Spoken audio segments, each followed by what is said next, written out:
I think of poetry less as an art and more as a responsibility and mission.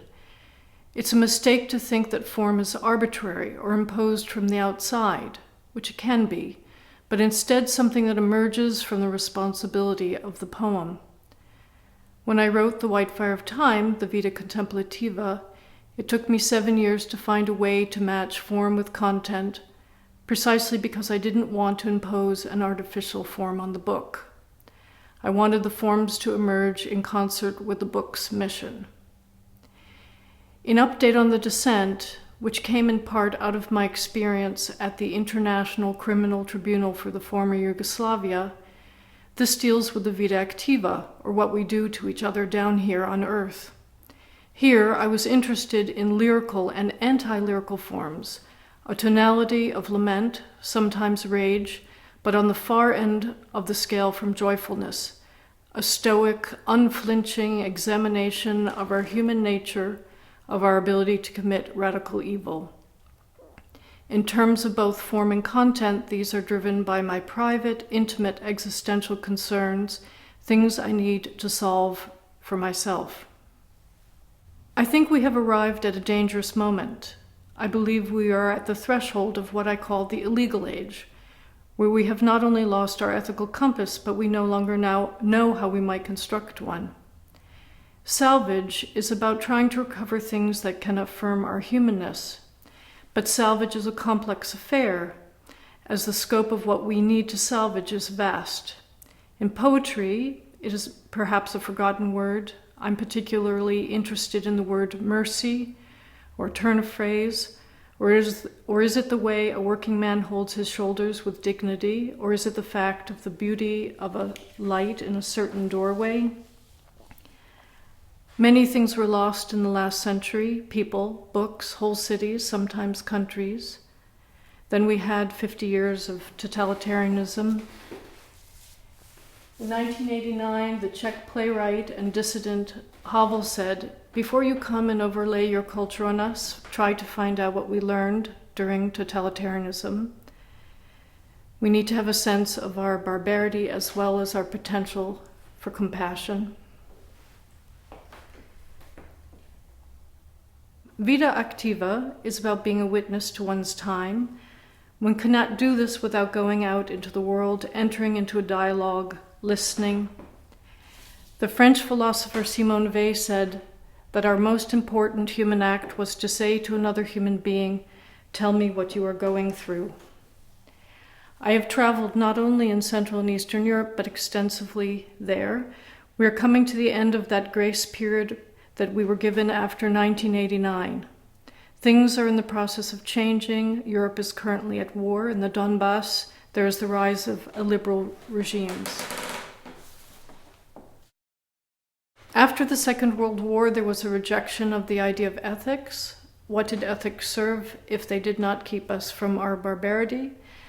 But as Hannah Arendt said, we must not confuse a dictatorship of criminals with the whole of humanity. During the communist period, a whole new type of ethics developed, what I call ethics at the bottom. This is also a question of salvage. The Eastern and Central European dissidents, people like Jan Patočka, found a new way to renew an essential form of ethics, how one can live with dignity under extreme circumstances. This is of crucial importance to me in my work. The poem Update on the Last Judgment, which is in the book Update on the Descent, was a complex poem for me. When you begin to write a poem, you don't always know exactly what you think about your subject. Regarding the topic in general, I tend to agree with what the Lithuanian poet Tomas Venclova wrote in his poem Verses for a Child's Birth.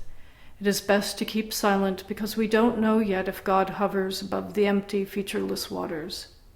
However, it seems fair to say that until we arrive at that unknowable moment, we are entirely responsible for our actions here on earth, and it is to our peril that we look for recourse or justification for those actions in any kind of afterlife.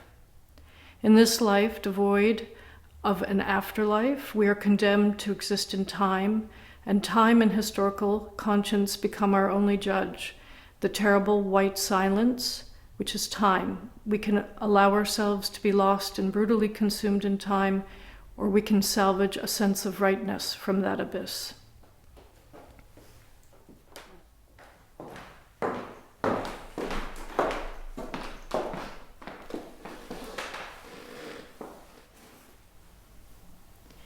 Interdiction. It is said that we can no longer use the old words. Either they carry in their script the imprint of our inhumanity, the memory of the naked bodies burned as the classical strains played, or contain their own blueprint of destruction, the way a seed harbors in its cells its final latent corruption. We have become afraid of them, the old words, as if at last we could escape punishment if, for once and for all, they were forbidden utterance in the public squares. As if we could walk out to where the river joins that final deep, where the tides plow and reap the untouchable air, there beyond boundaries, voices. Yet even where silence and the river Styx merge, there remain gestures that must be transcribed. And I have listened to your voice at sundown, breaking with grief, undone by the bludgeoning tool of the eternal sorrows, the way that Priam grieved in the old words, the broken body of his son. And heads are still brought openly to the marketplace, raised as if in triumph. The old words have blood on them.